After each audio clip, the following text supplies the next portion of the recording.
Hello guys and welcome to How to Socials. In this video I am going to show you how to change text message display on your iPhone. So let's start. First open the settings app on your iPhone. Now tap on notifications. Now scroll down and tap on messages. Here you can customize the way you want. But first of all you have to make sure that allow notification is enabled. You can customize the way of alerts. You can also customize the banner style.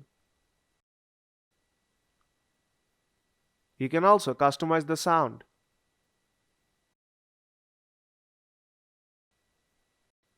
As well as the vibration. You can also add a custom vibration. You can disable badges. You can customize show preview. We can also enable notification grouping.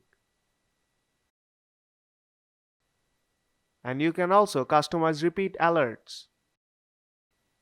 So if this video helped you out, then don't forget to leave a like and see you in the next tutorial.